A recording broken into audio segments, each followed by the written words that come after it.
Uttar Pradesh police का जैसा कि फर्स्ट शिफ्ट में पेपर था, पेपर कैसा है इसके बारे में हम एनालिसिस कर सकते हैं। जैसे पेपर शेयर नहीं कर सकते, आप शेयर मत कीजिएगा, लेकिन जो कुछ हमारे स्टूडेंट पेपर देकर के आए उन्होंने बताया लेवल वास्तव में कैसा उन्हें देखने को मिला। अगर हम बात करते हैं कि मैथ का, तो मैथ में काफी अभ्यर्थी परेशान थे कि कैलकुलेटिव आएगा या कठिन आएगा। तो मैथ की अगर जिन्होंने प्रैक्टिस कर रखी थी तो प्रश्न आपको इजी मिले हैं। अर्थात कहने का मतलब कैलकुलेशन, ज्यादा कैलकुलेटिव क्वेश्चन नहीं पूछे गए। अर्थात मैथ का लेवल हम कह सकते हैं इजी टू मॉडरेट कह सकते हैं, कठिन आप नहीं कह सकते। मतलब एक तरीके से बिल्कुल हार्ड पेपर आप मैथ का नहीं कह सकते।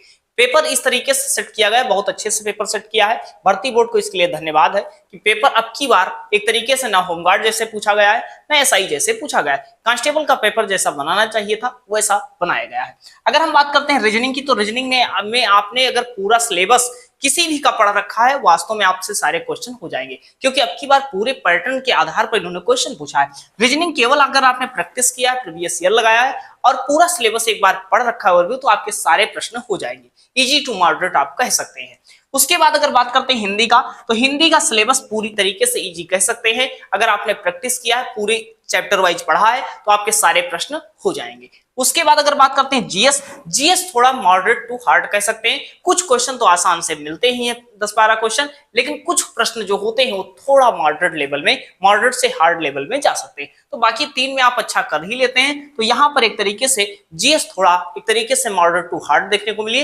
बाकी ओवरऑल पेपर आपका सही मिला है। आपने कितना अटेम्प्ट किया, मतलब अटेम्प्ट तो सारा करके आए होंगे, आप लगभग कितना स्कोर सोच रहे हैं कमेंट सेक्शन में जरूर बताइएगा। कितना उम्मीद कर रहे हैं कि आपने कितना, एक तरीके से आप कितना सही हो सकता है, इस तरीके पर आधार पर बताइएगा। बाकी जैसे 8, 9, 10 को पेपर हो जाएगा, इन सब पेपर का हम एनालिसिस करवाने वाले हैं। बाकी मिलते हैं नेक्स्ट सेशन में। अपने एक तरीके से पेपर मत शेयर कीजिएगा इधर उधर। बाकी एक तरीके से आपने जितना एक तरीके से आपको सही लग सकता है, कमेंट सेक्शन में अपना स्कोर बता सकते हैं, ताकि आने वाले अभ्यर्थी को पता लग जाए कि कितना आपने अटेम्प्ट किया है, कितना आपका सही हो सकता है। अटेम्प्ट तो सारा करके आए, कितना सही हो सकता है ये जरूर बताइएगा। बाकी मिलते हैं नेक्स्ट क्लास में, नेक्स्ट एक एनालिसिस में। धन्यवाद।